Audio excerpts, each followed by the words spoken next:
Wednesday, when everyone was during their rest, like 30-second minute rest, coach still had me doing extra things, more push-ups, more sit-ups, more squats, everything. And some of the guys, Trey Martin, for example, was like, keep going. Like, you're showing these dudes up. Keep going. So I pushed through it, got through it. Still wasn't sore, though. So, but college ball was fun. How many years of college ball did you do? 3. 3? Yes. Tore my UCL going into my 4th year. Decided not to go back. Yeah, that's rough. How difficult was it to get into college ball? Not for me. I just went. They seen me, practiced with them, offered me right on the spot.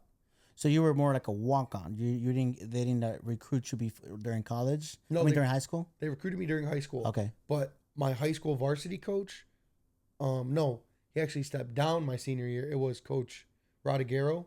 Coach Stracco took over. Coach Rodiguero was like, go here. I have some set up for you. Went there. And then same day, they offered me on the spot. Okay. Yeah, it's interesting. I don't really know the ins and outs of baseball. I heard it's much difficult to get into the pro level of baseball versus like the other sports, but at least to get into college is kind of easier. Makes sense though, right? Because the rosters are much bigger, you know. It does, but what I was always told, even seeing it, when you're in college, you already beat out all the kids who couldn't make college. Okay. So the next thing now is just hit your numbers. Bat 4,500, have 30 stolen bases, have a above 90 mile an hour arm. You know what I'm saying? Run a 6.7 or 7 to 6.7 a 7-second 60. You know, do all the numbers they want you to do, put up the numbers they want, and then let everything else just go. You know what I'm saying? Yeah. So it's really what do you want to do? You want to get there, or do you not? Right? So go put in the extra work. Get up early, stay late, everything they tell you to do, which you kind of just blow it off right as college on a party. Yeah. But I see it in the league. Some of the guys who are in college, they just come in hungover to the games on Sunday. I'm like, dude, like, how? Why? How do you do this? Yeah. But for me, I did party a lot, Edgar, I'm telling you. But I put my work in. So like for example, Coach Jobo, Friday morning practice started at 2:30. He wanted his infielders there at 1:45. He said, I know you guys are drinking. We don't have class on Friday. So you guys are going to get here and sweat out all that alcohol before we even start practice. That's a smart man. So that is a smart man. That's like the military mentality. It's like on Monday, every Monday morning, we hated it, but every Monday morning we'd go on a 5-mile run, and people would be dying, puking on the side. Those people who would just like get tore up all weekend. You know, like I was never a drinker like that. I might drink a couple of beers, but never to that extent. And if I did, it was usually on a Saturday. These guys, there's some guys who would just do it all weekend. Come Monday morning, 5 o'clock in the morning, we're out there in the middle of a road running 5 miles, and these guys are just puking, dry heaving on the side of the road. Hilarious. But I mean, it made us tough, it made us sweat out the alcohol so that you're ready for the week, and teach you better not to do it next time. But young guys are still gonna do what young guys do, right? Oh yeah, for sure. For me, it was our coach always said, if you live with that guy, you better make sure he's at practice, right? Even if I wasn't living with them and I was at their house, we all made sure everyone still showed up to practice. That's how it was. You look out for one another. Yeah, absolutely. So when guys didn't show up and, hey, that's your roommate, right? All right, cool, go run. Or do something of that extent, right? Look out for each other. Because if you don't look out for each other when you're not on the field, you're not going to look out for them when you're on the field. That is absolutely true, yeah. So, I mean, Coach Jobo, Coach Beck, they were great guys. Really, really stuck it to you. Now, giving back, when did you start playing baseball? Do you remember? Did you do T-ball? Were you like that? Fourth grade. Fourth grade? Oh, fourth grade. Okay. A little bit on the, probably most kids. Yeah. What time does the average kid start playing baseball? T-ball. T-ball? I hated baseball when I started playing. I hated baseball until this year. I hated it. I didn't want to play baseball. I liked playing soccer and basketball. I didn't like baseball. My mom was real big on it. She liked, You know that movie Summer Catch with Freddie Prinze Jr.? Yes. She loved Freddie Prinze Jr. So she would always watch that movie and was like, you should play baseball. Finally signed us up in Oak Lawn, East Side, and I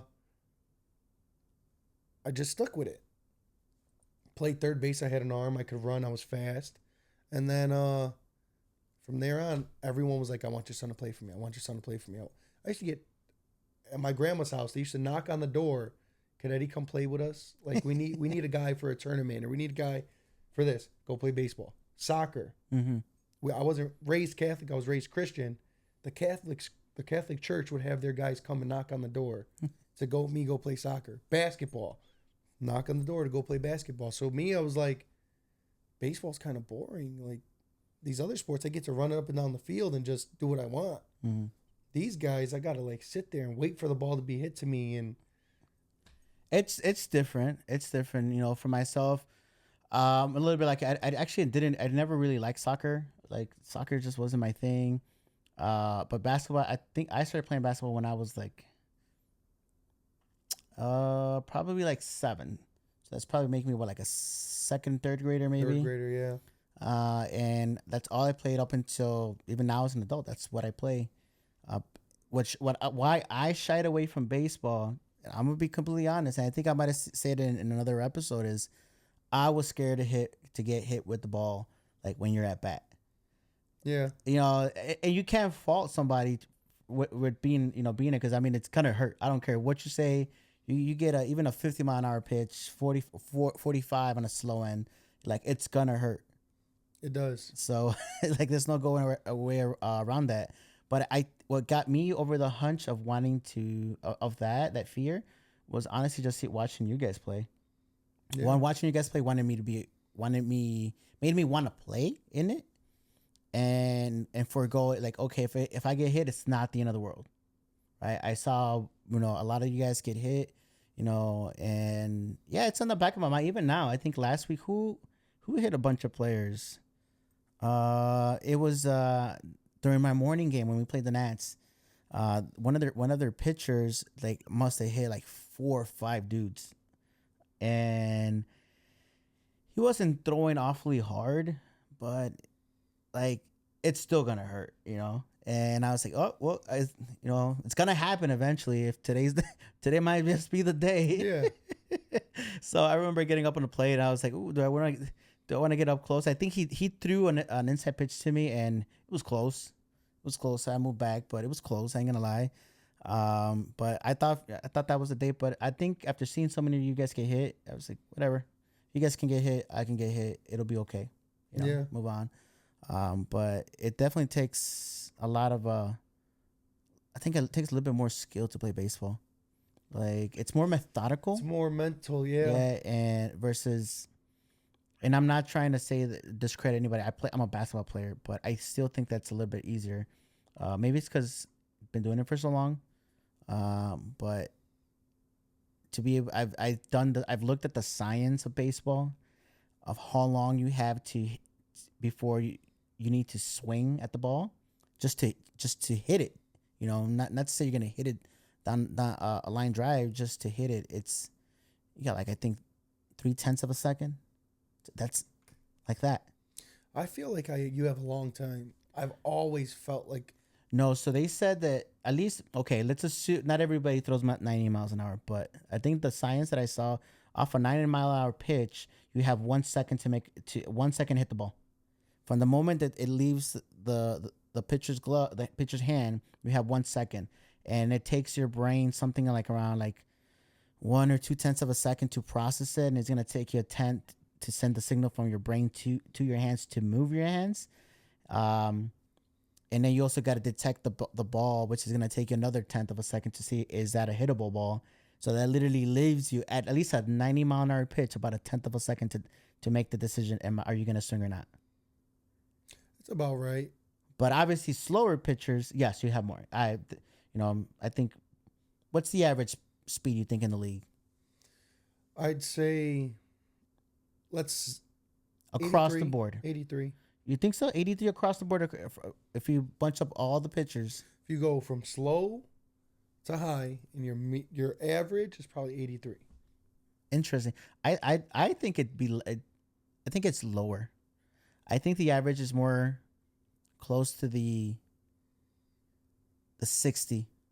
The 60. I think there's probably maybe there is about 10 players in the league that can throw consistently above 85, or at that 85 mark.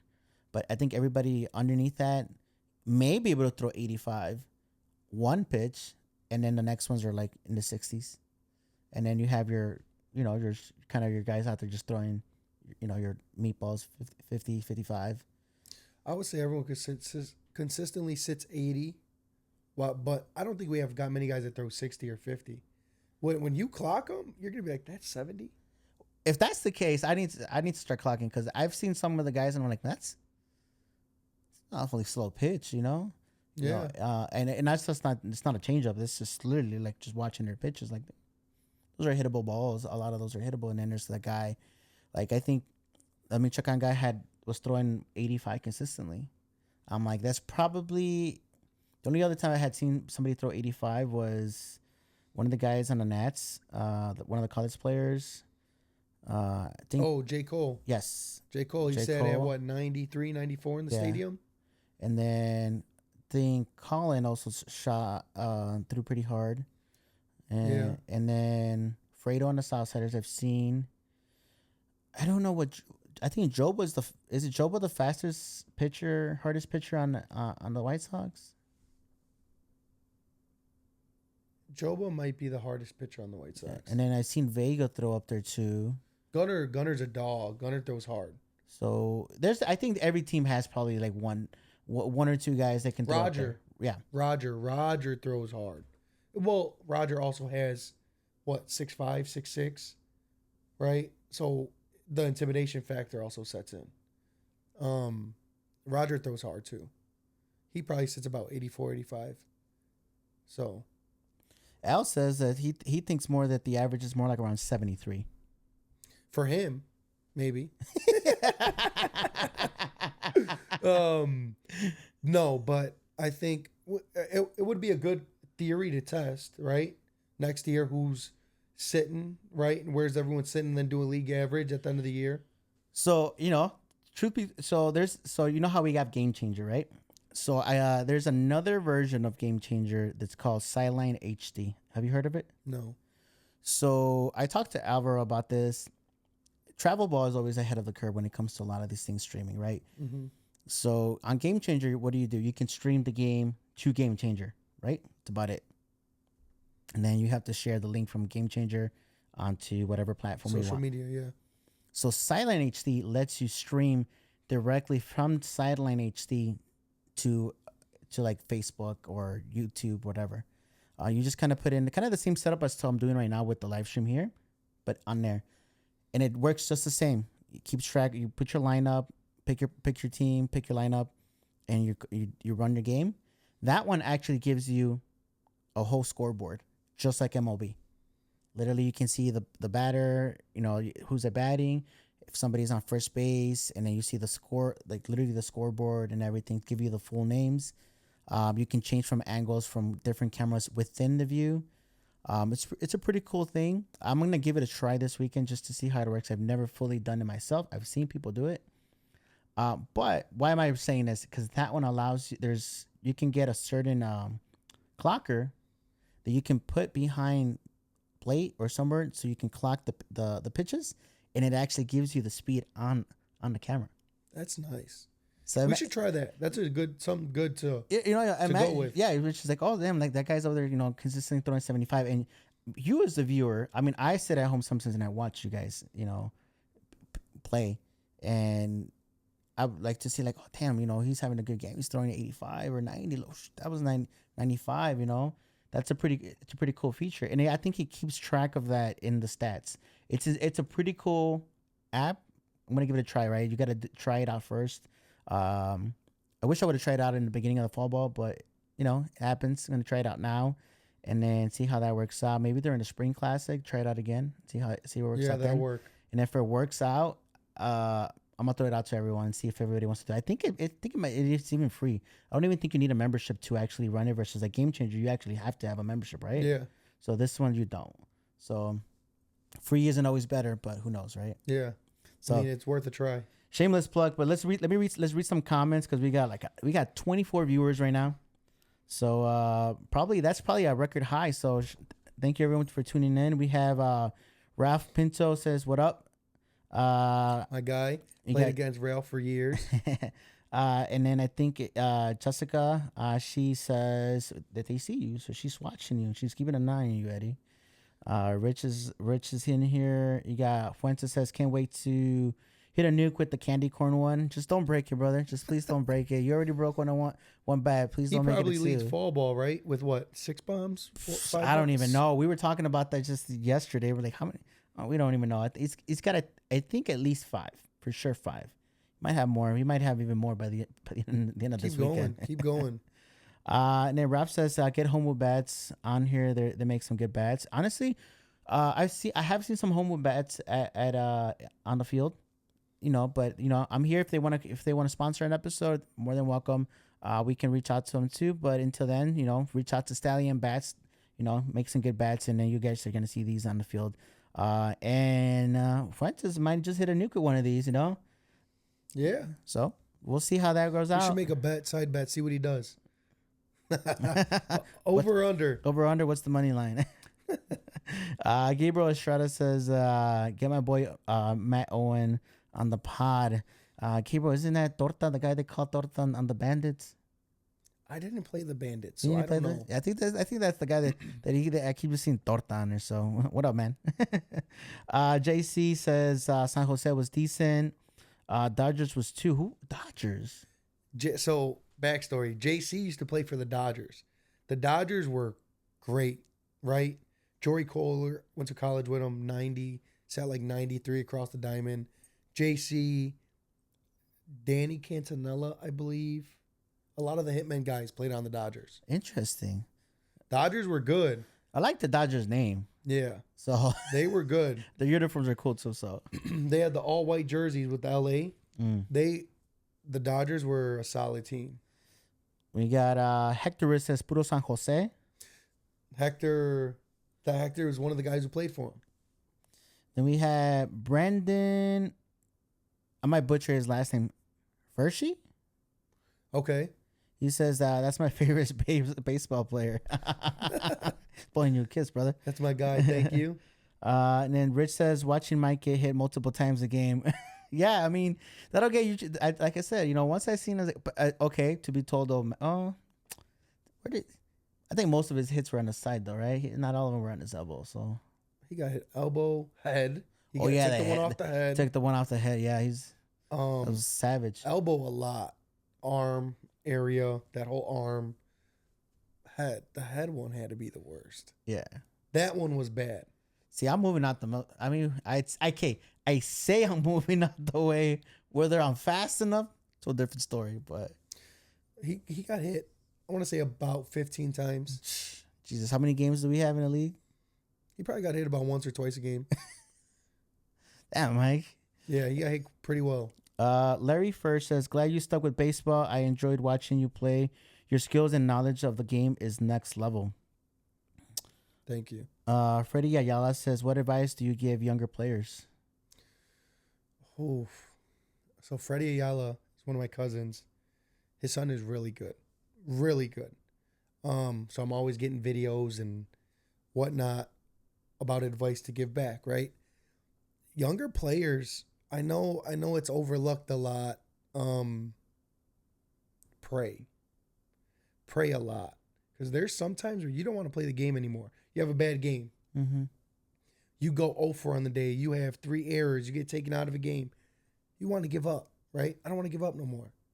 You need courage and faith to keep going, right? I know one time in college, I didn't want to play anymore. I was like, dude, I'm done. Like, it's not fun anymore.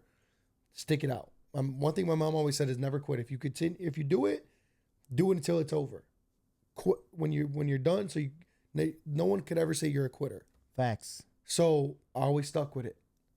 I ended up loving it again. So younger players just gotta grind every day. It's a hustle, in and out. Get up, do what you gotta do. Eat right, lift weights, and do T work and ground ball work every day.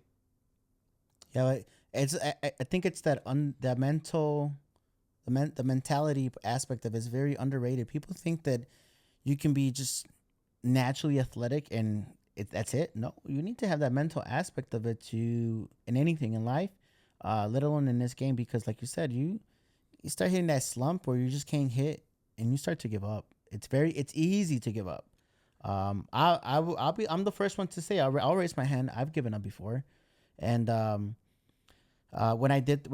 done this, like I said it before, and I'll reiterate. You know, for those people who tune in, like on my personal live streams on the day before the main day, I've shared. You know, this is my fourth attempt at doing a podcast. All the other times I've given up for one reason or another. I thought maybe I was tired, didn't want to do it, or maybe a guest canceled on me, and it kind of just demotivated me. Took my motivation away, and I didn't want to do it, and I would just give up. What changed, and I think I shared it with you yesterday, was probably at the beginning of this year or late last year. My mentality changed.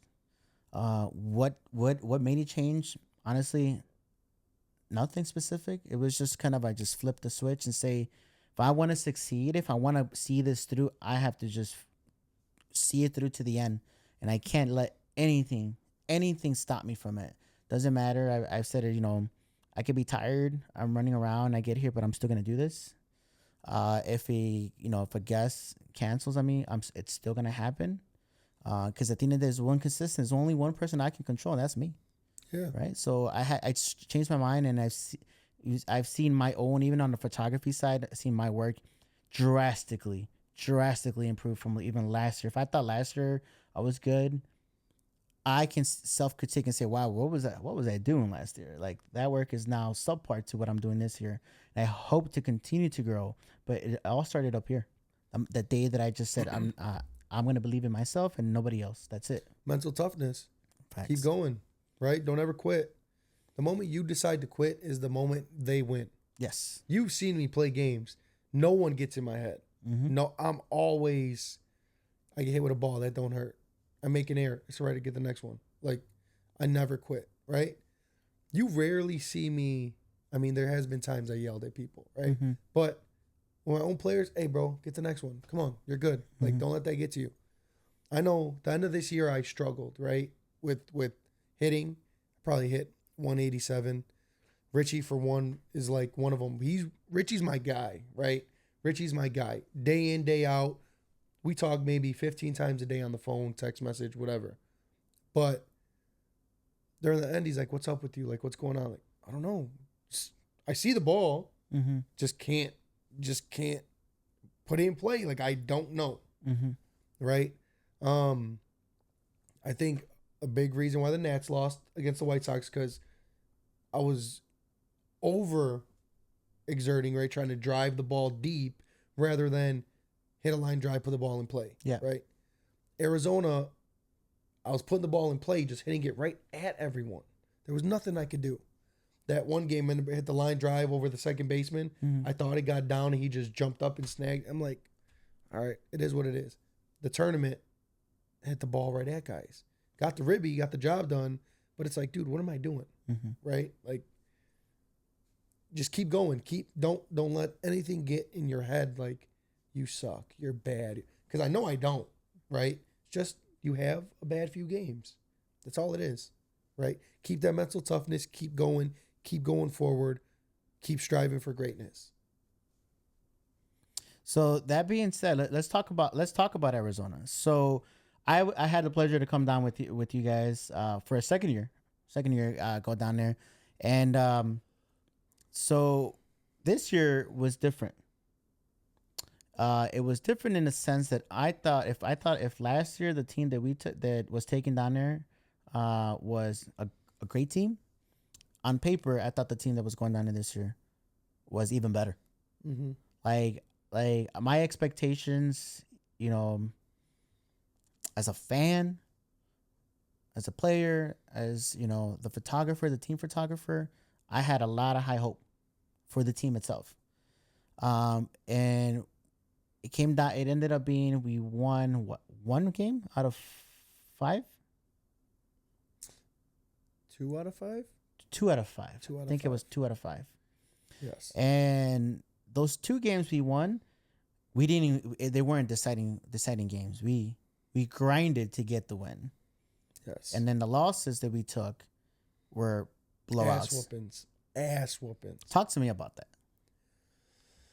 I believe a lot of Arizona started here, right? A lot of the guys, when we took the team down last year, we were boys, dogs. We're going down there to win. I know what we got to do. Let's do it, right? This year, a lot of guys were skeptical.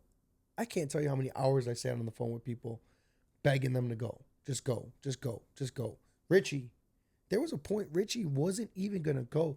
I don't know if you guys know, but he's dealing with a lot of family things. Mm-hmm. And he was like, I don't know if I could go. I'm like, well, what do we got to do to get you to go? You know, I need you to go. We all need you to go. We need your arm. We need your bat. We need you as a player. What do we got to do to get you to go? Right? Shellhorn was really skeptical about going.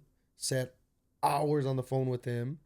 O'Malley. Sherman sat on the phone probably the last 2 weeks before we went with Sherman. What do I got to do to get you to go? Is it money? Is it house to stay? What? I want you to go, right? I just believe personally Arizona was more, you can't even say it's the coaching aspect because coach puts you in a position to win, right? Right. And at any given moment, they don't know if you're going to do good or bad. I think it's more not everybody was mending and gelling and everyone had their own egotistical issues going on with themselves, brought it to the team, brought it to Arizona, and then afterwards it was like, well, we didn't do good because of this, and that. No, we just didn't do good, and it's okay, right? That one team we beat that beat us 18-2, right? What, 18-2? Yeah, 18-2. I haven't gotten ass whooping like that in years. And they could just hit. They could hit. They put the ball in play. They made all the good plays. The one 3/4 arm pitcher was throwing a gem. Nothing we could do. Who was that last team we played in the stadium? What was her name? Yakis? GSV Tribe, right? Oh, yeah, GSV Tribe. Yes, yeah. Played Yakis, GSV Tribe, Wacom Nationals, and can't think the other team's name right now, but yeah. That last team was good. I was throwing a gem against them, right? I was 5 innings, no earned runs. I think your pitching on that last game was pretty good, pretty on par. I remember even asking you, damn, like is this what they consider vintage Eddie? Because you were pitching. That's a whole different level of pitching you were doing during that game. And I knew it was a must win for us first and foremost, just to even be considered to make it to the bracket play. Do I agree with you having been pulled that day? You know, if there's something I learned like right now in the fall ball, as you know, I'm playing with the Southsiders, right? And this past weekend, Coach Alvaro was not able to make it. And I remember, he reached out to me on Saturday night. He's like, "Hey Edgar, I'm gonna need you to keep score of the game. The game's tomorrow." I thought that was it. He's like, "Yeah, a couple of other guys, show up, so they'll run the team. You just kind of keep score for them." I'm like, yeah, no biggie, bro. I show up to the game on Sunday. It's 8 of us. It's 8 of us, and I'm like, damn, like who's coach? Your coach. What? So I took it for what it was. I took it for what it was, and what were my takeaways from that, and why am I bringing it up? Is that I learned that the game is very consequential. To say it in the words of of our consequential. And what do I mean by that for the public that's listening? I'll give you an example. So the morning game was the morning game. That morning game, I mean, we played about 7.5 innings, I think it was, with just the 8 players, including myself. I mean, I don't want to sell myself short, but I don't even know if do I consider myself a player at this point? I'm out there. I'm a body. Right? I'm a body, and I can fill in a position. Yeah, I can try to put the ball in play when I'm at bat, but I'm filling a position, and I'm trying to keep score of the game at the same time. So that how much am I in the game? Up until the 7.5 inning mark, we were basically neck and neck with the Nats, or at least the version of the Nats that's in effect right now. After that, we made it to I think it was like time limit. I think it was, and just the right guys at the right time got on base off some walks, and then again, shout out to Mike. He hit a good drive. Not a homer, but a good little dinker just in the middle of nowhere and just scored the runs, won us the game. We won that game. I think it was 13-12. Hype me up, to say like, damn, like we just with 8 players, basically just 8 players most of the game, we took the W. Fast forward to the afternoon game, we thought again we were gonna have more players than what we did. We actually had 10, including myself. So I remember TJ goes, he's like, when I was doing the lineup, because I did it, I had to kind of just make judgment calls as to where I thought somebody should be. And I want to thank all the guys on the Southsiders who played that game with me, that none of them ever complained. They didn't care where they were at. I asked some of them, like, hey, what do you usually play? I know you're usually a 1-hitter, 2-hitter, 3-hitter, and I did my best to accommodate them. But, shout outs to TJ, much respect to that man, because he's like, I don't care where you put me, Edgar. I just want to win. That's it. I just want to win. I don't care where you put me in. I'm like he said, I'm a dog. I just want to win. Give me the challenge. I'll step up to it. And that being said, that's when we were facing you guys, and you saw Fredo started pitching up against you guys. Mm-hmm. His arm started to hurt, so took him out. Didn't want him to get hurt, and put in Aaron, and Aaron pitched most of the game for you guys. And there was a moment he told me, he's like, "Hey Edgar," he told me in Spanish, he's like, "Hey Edgar, I have about one more inning in me. That's it." So he gave me that one more inning, and then I asked him, "Are you still good, or you want me to just tell the next guy to start that he's going in?" He's like, "No, I'm still good. But let's see how I feel one more inning. We'll go into and I'll let you know." So in my mind, I remember I said, we were up at that point by 3 runs on you guys, and I was like, you know what? I can give him some leadway. He can walk a guy. And then if we get 2 on base, if he's already telling me that this is now basically extra, I don't mind pulling him at that point. So I remember he walked in, he walked the guy, got another guy on base, and then I pulled him, put Mike on there. And what happened? I think that's when Mickey, shout out to Mickey, I think he's down in AZ right now, as a matter of fact. Maybe. I don't know. But he hit that homer. Yeah. Right off the bat. And I was instantly thinking to myself, damn. But I was like, you know what? It happens. That's baseball, right? It is what it is. It's baseball. So, went with it. We got out the inning. And then we went to get our at-bat.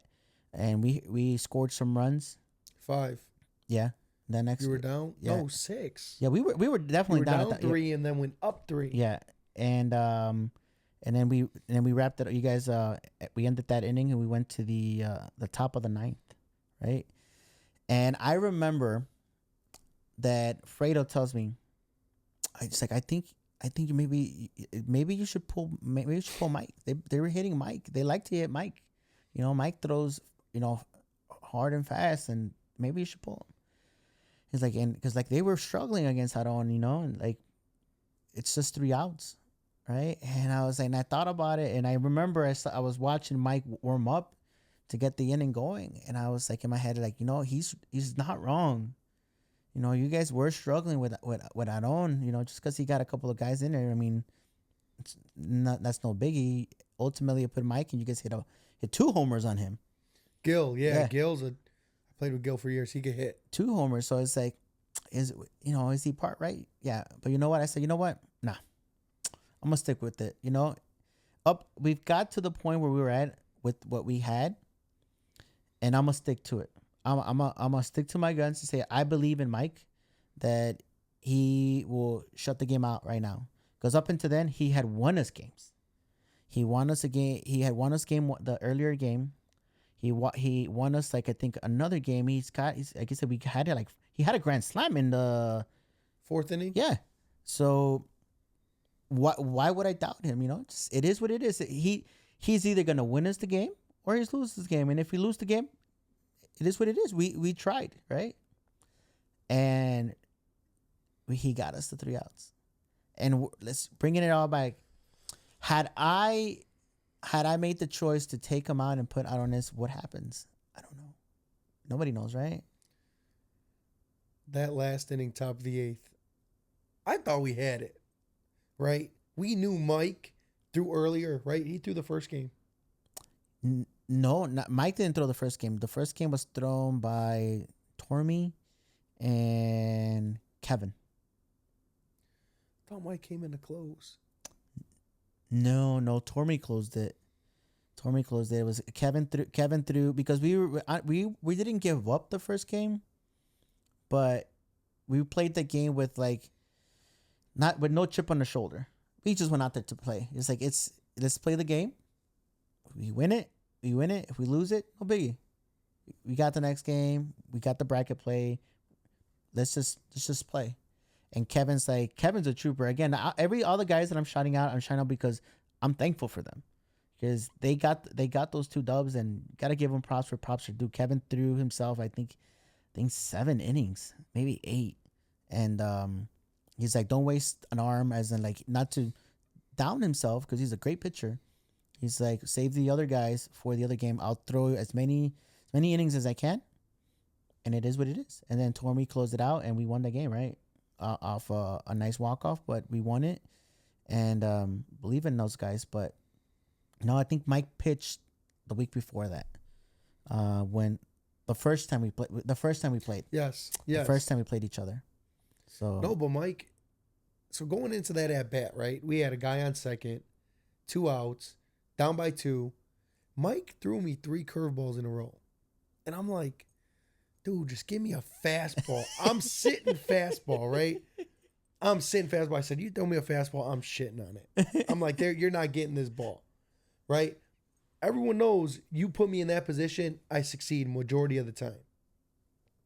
Down by 2, Danny from the Henchman, I don't know if you know the Henchman, go back years, came up to me, goes, hey, bro, be the leader and the captain you are to this team. Don't hit a bomb because I know what you're going to try and do. He goes, just put the ball in play. So up there, I'm thinking if I see a fastball, I'm going to hit a bomb.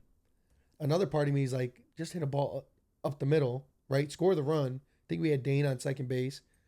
And with Richie, I'm like, oh, Richie's going to get on. He's going to draw this walk. It was 14 pitch at bat? Yeah. 14 pitch at bat. I'm like, he's going to get on base. Just to swing at ball 4 way outside. And he goes, I shouldn't have swung at that. That's all right. It happens. Yeah. Coming to my at bat, I'm like, strike 1, curveball. JC, that was a ball, right? It's all right. Ball, strike, no, it was ball, right? JC called it low. Yeah. And then he threw another one for a strike. And I'm looking, I'm like, man, he's not going to throw a fastball. I said, I'm just going to have to swing in a curveball. Just for him to throw another curveball.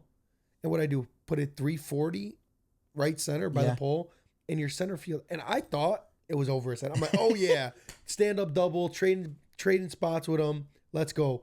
Just for him to jump up and catch the ball. Yeah. I'm looking at him like, did he really just catch that? Like, Danny's at first base. Like, I thought the wind was going to pick up, carry it out. And I'm like, that's a way to end the game. Yeah. That's a way to end the game. That dude jumped up out of his shoes, caught the ball, and came down with it. And I'm like, look at all the factors. The wind, how cold it was, the light pole, the fence. Yep. I'm like. I mean, it was, he even said it when he came back. He's like, He said he didn't even know he caught the ball at that moment until he came down. He thought the ball had gone past the glove because he's just like it's just barely landed right in his webbing. It was a great play. Great play. And I seen you, yeah. And I'm like, oh man, dude, you know, Mike tipped his hat. Sorry about that. Mike tipped his hat and was like, man, you know, good job. Everyone came up to me like, I thought you crushed it. I'm just like, usually I do. I'm just like, it is what it is. That's right. It was one of those things that I was so like into that game. I was so invested because of everything up until then that we had overcame. Half the guys playing that the second game, we played the morning game, you know, and TJ was running back and forth in the outfield. I was too. Everyone was like, I mean, it was crazy to win it. It felt really, really good.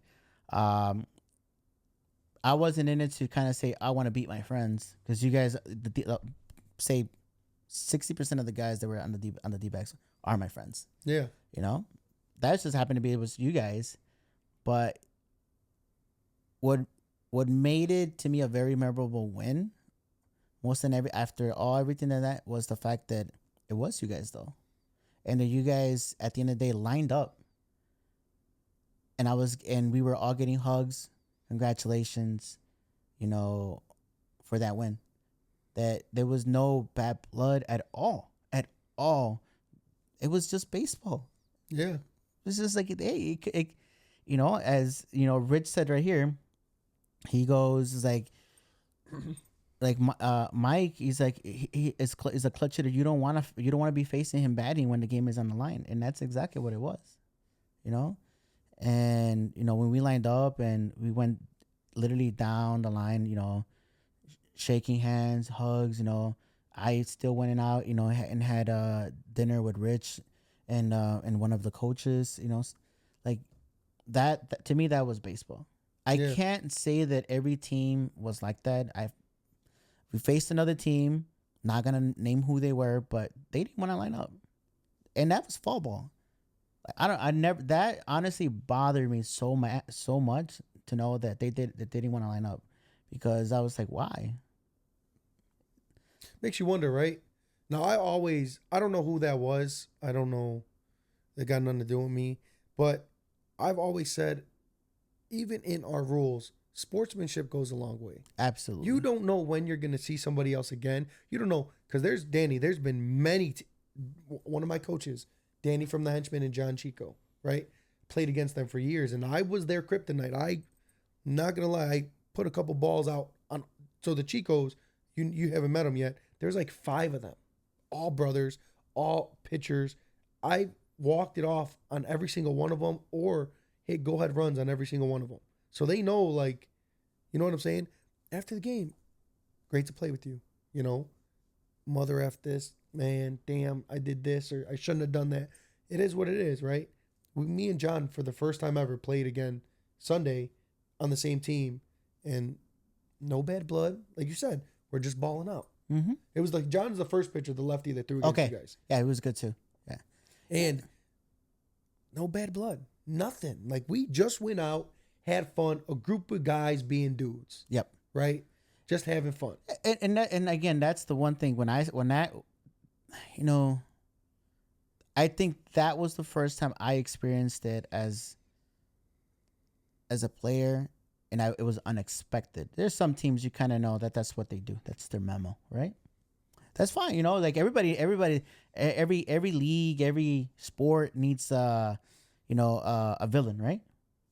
Let's talk basketball. You got the Pistons back in the, you know, late 80s, right? Yeah. Like they would never shake your hand. No, right? But you know, when here it's like we're here just to have fun. You win some, lose some. You know, you can talk trash during the game, and after the game is done, it's over with. It's just there's the line, right? You walk the line. You're not gonna be disrespectful talking about people's moms or anything like that. But you know that I don't know. I don't know what happened that game or why that was the reaction. But honestly, to me, as like KB told me, he's like, man, yeah, you managed the team, the hell out of that team. It was eight of you guys. You set the lineup. Nobody told you who to bat where. You kind of just made judgment calls. Same thing with the pitching.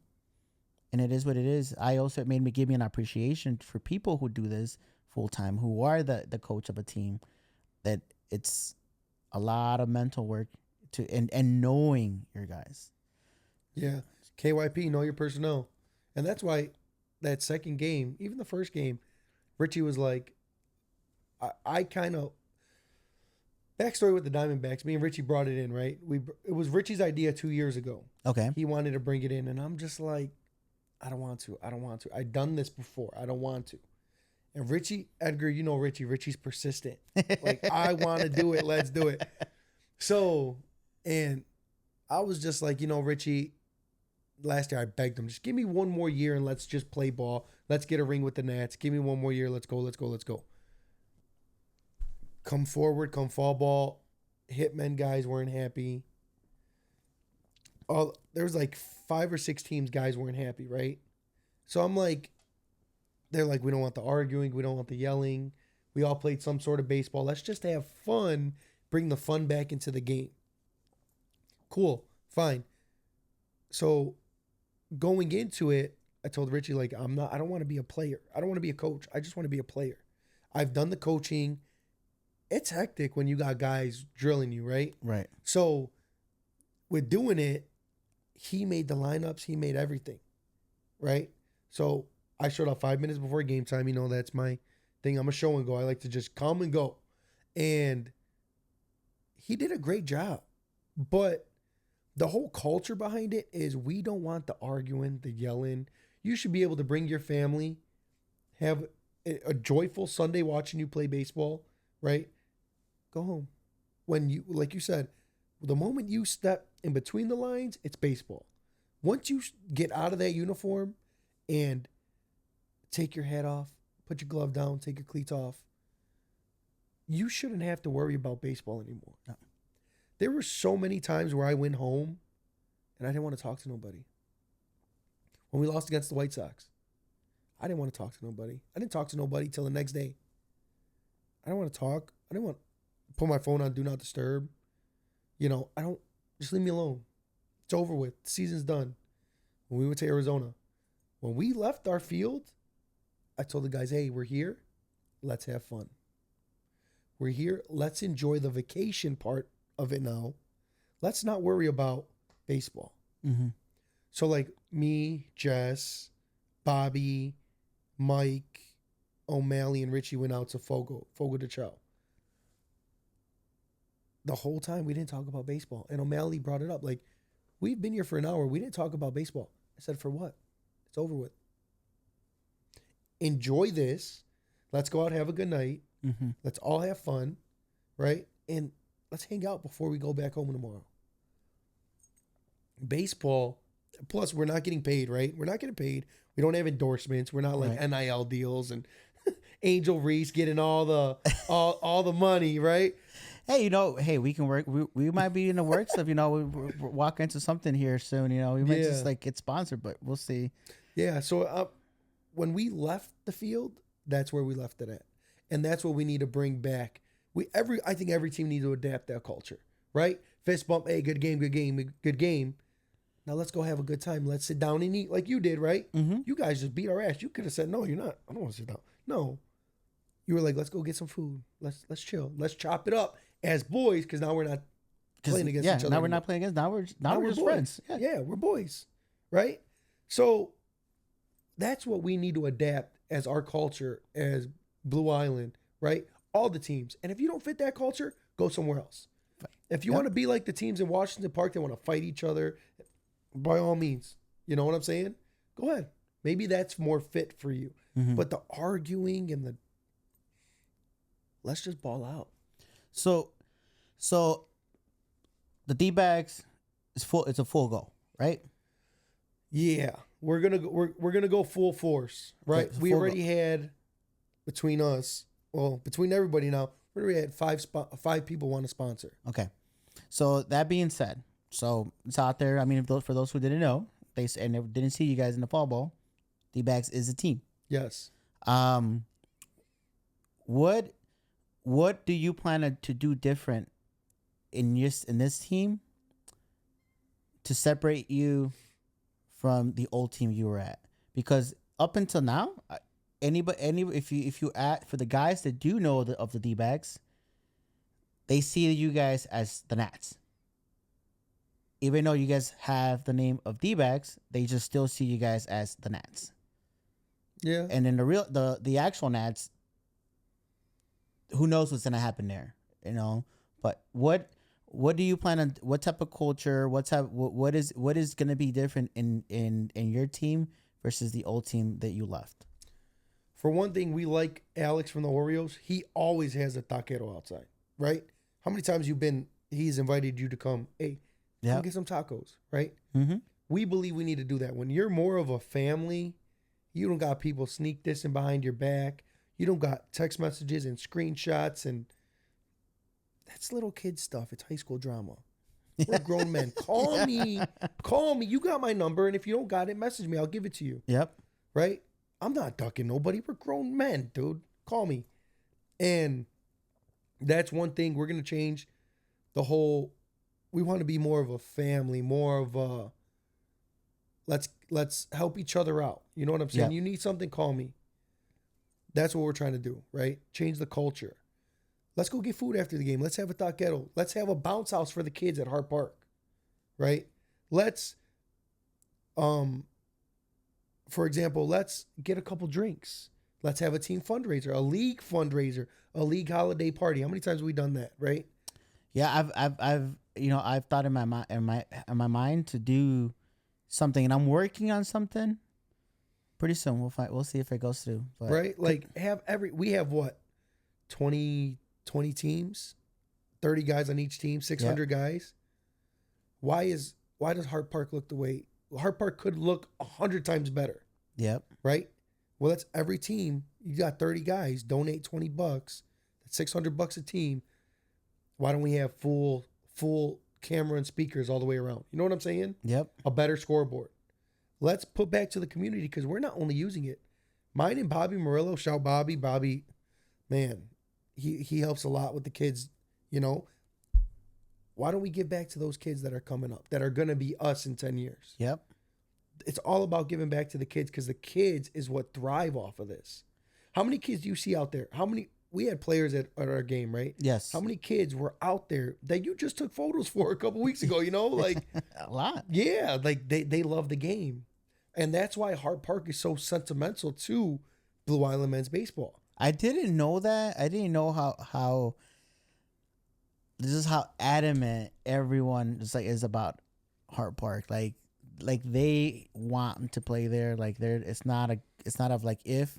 It's like I think I remember throwing it out there. Like, why don't we what if we could just do more games at Ozinga? It's like, no, you don't understand. Like, people want to play at Hart. Like if they would forgo Ozinga and the stadium just to play at Hart. People just love it, and I'd see that, and I also do understand the giving back to the younger guys, the younger kids, because it's those kids who are gonna keep the league afloat, because we're not getting younger.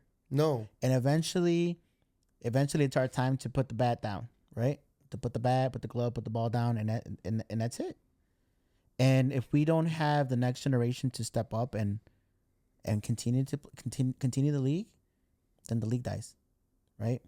But it starts off by taking care of I do agree. I think that we do have the ability to raise funds to fix some of the stuff that we wish we had. Because I honestly, if we could fix that scoreboard, to me, fix the scoreboard. Like, man, like it would elevate us so much just to have a scoreboard for people to visually see what is the score of the game, and little things. I mean, fixing the holes and the mounts. I get it. Some of the holes are there because we moved the mound around for the younger guys when they played the Little League, but maybe staying a little bit more on top of it. Overall, our fields are still phenomenal in comparison to other fields. Great. You know, and Teddy does a great job maintaining them. He's always trying to innovate and find new ways to make the field better.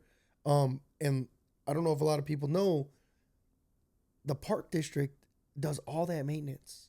They don't, that's in-house. They don't have anybody else to do it. So I know I talked to Teddy. Why don't we get about where the press box is? Yes. We never use it, right? Mm-hmm. But if you look at the camera angles from that view, Edgar, phenomenal. Under the lights, phenomenal. But the thing is, he's worried, people are worried about it hasn't been the wood or the siding. You know what I'm saying? Why don't we have someone on Efren from Michoacan? He's in here, by the way. Efren, they're looking to replace some of the wood to make the floor better. You know what I'm saying? Yeah. Stuff like that. If you could probably use it as a write-off. How many guys own businesses, right? Mm-hmm. The left, is it left field foul pole that's leaning in, or is it right field? The restaurant, left field. Yeah, we left field, yeah. Left field foul pole's leaning in. If they get someone else to come and do that, that's probably a $5,000 job. If we donate some of the money, you know what I'm saying? Use it as a write-off, or however we work it out, right? The legal issues. Get a new pole, get a new net. Protects the business, protects the house. Maybe a higher pole. Who knows, right? Scoreboard. I know the scoreboard's like $6,000. JC, speaking of the scoreboard, JC says that it does work. He says you just got to get in the booth, but... No, I've tried. You tried it? Kids. Yes. Doesn't work. We had somebody come out and look at it. The wiring is so outdated. They said you would need a completely new scoreboard, and then it would be one of those work off your phones now. So everything would just be off an app. So I think if, one takeaway, I want a scoreboard. How we get that scoreboard, we'll talk, we'll work whatever it out. We got to do, yeah. But I am with you 100% that there's enough people in this league who care about the league, and there's businesses watching us right now who care about the league. Yeah. That they might want to put in their 2 cents in it to help that, whatever, and however we get it, whatever we need to do to work, again, the legal issues. But I think, if Alvaro is still in here watching, that's something we should, for next year, we have 5 months. Yeah. To make it happen, maybe a little bit longer than that if we're talking about the regular season. Yeah. But definitely, we should definitely work that out.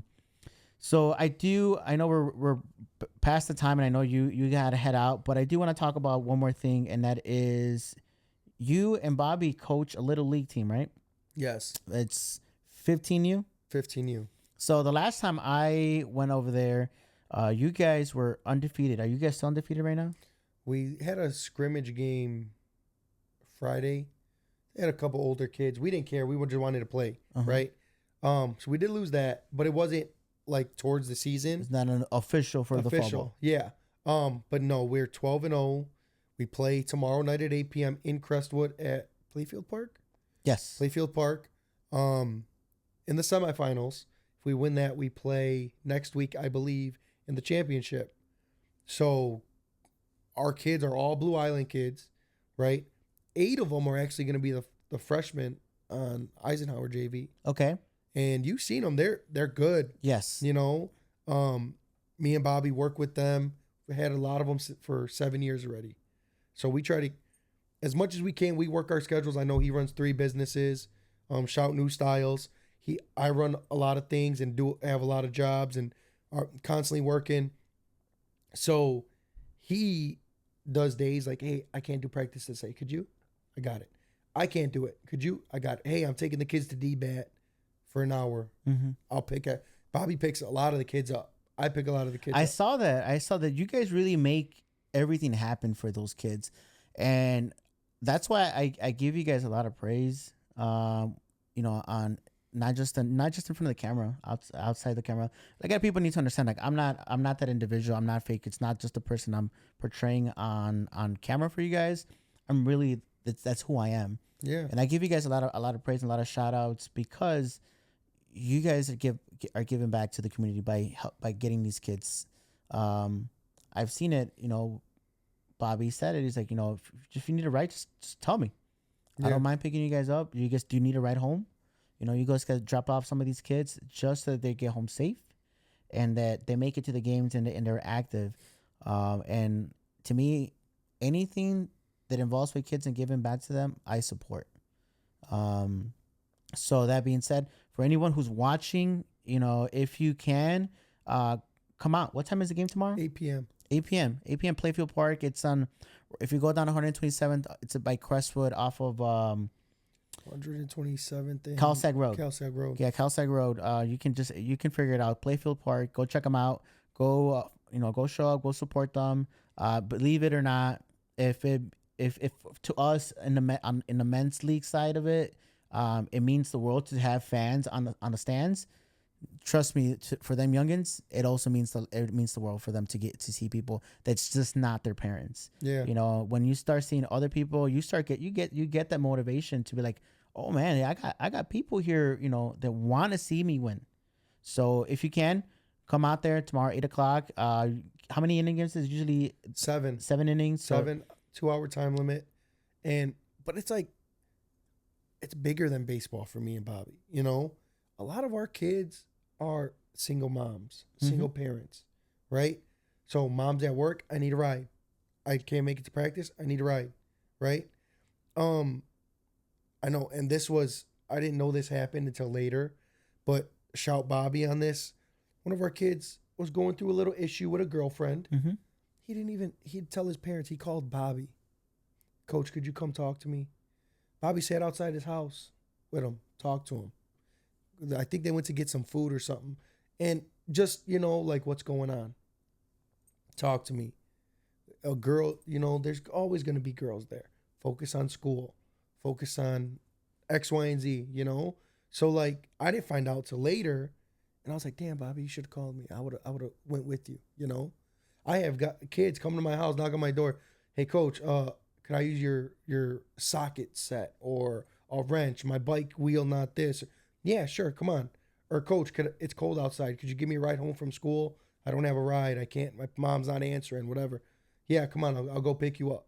So for us, these kids are what drive the next generation, right? Mm-hmm. And if you give in and feed into them, they're only going to give in and feed in and give back to whoever now they're mentoring. You get what I'm saying? Yep. So we always try to help them out, no matter what we could do, right? A glove breaks, hey, Bobby, let's try to get a glove, or let's pitch in, let's go half, whatever. So that's how we stick together. And that's one thing I really like about Blue Island. A lot of other, don't want to say towns, but a lot of other individuals don't really have that family bond. Mm-hmm.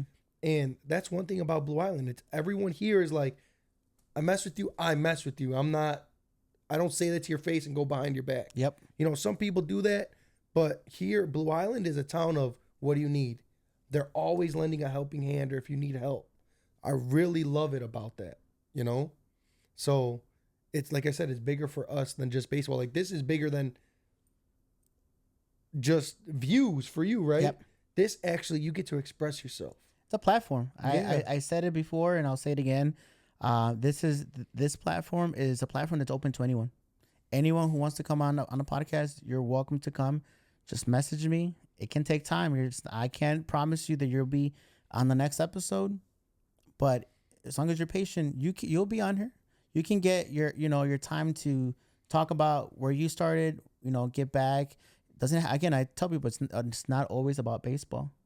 Sometimes it can be about life experiences, what you give back.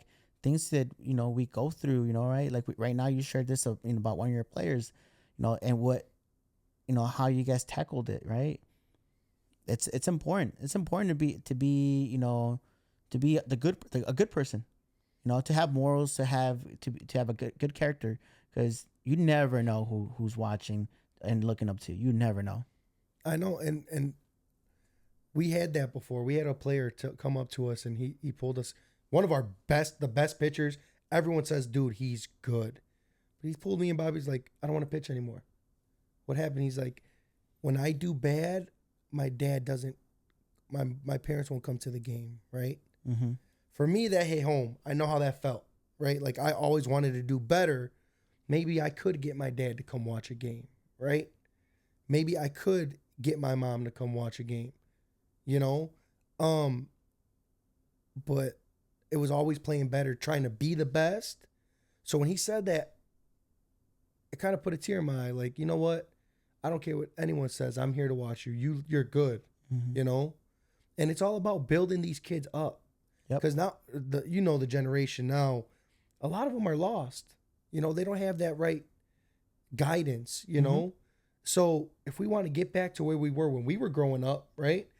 We have to guide them better. Yes. And that's all it is. Guiding the younger kids better to be better so we can have a better future. Not only for us, our kids, right? We have children, future kids, just everyone in general. It makes everything better and a lot easier for everyone to navigate and move through just life. Because life is rough. Yep. You know?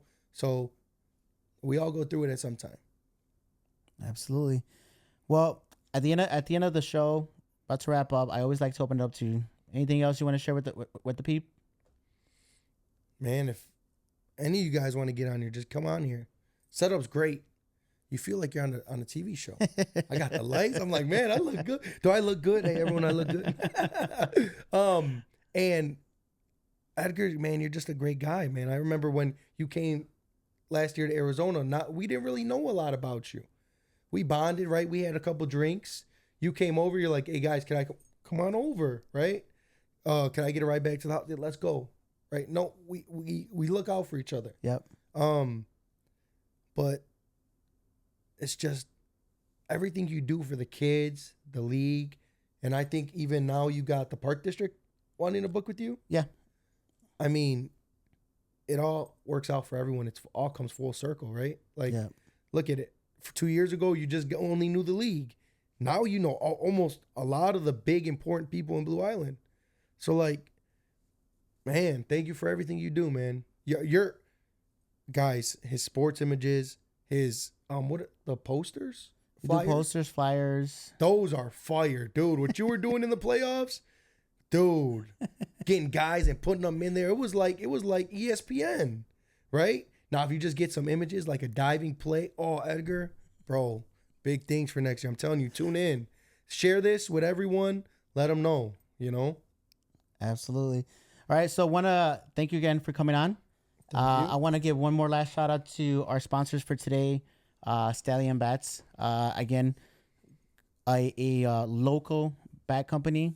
They make custom bats, so if you're looking to get a new bat for the next season, or you want to get a gift, honestly, we got Christmas coming around, pretty soon, just 2 months away. If you want to get somebody a new bat, reach out to them, stallionbats.net. I know he said he does bulk orders too. If you order as a team, like X amount, he could probably give you a good deal, you know? Yeah, so reach out to them, look at this one. This is my favorite bat right here. Like, I like the way it feels. I like the color scheme of it. That one's also really, really nice. These will be out on the field on Sunday. Come check them out if you want to see them in person. I'll have them there. Some of my guys are going to be using them to bat. But big shout and big thank you to Stallion Bats for sponsoring today's episode. Thank you once again, and catch you guys next week, Thursday, 7:30, same time. Tune in. And if you can, this video will be still on the actual Blue Island page. Share it. Comment. I will respond. And to the next one. Yeah. Thank you guys.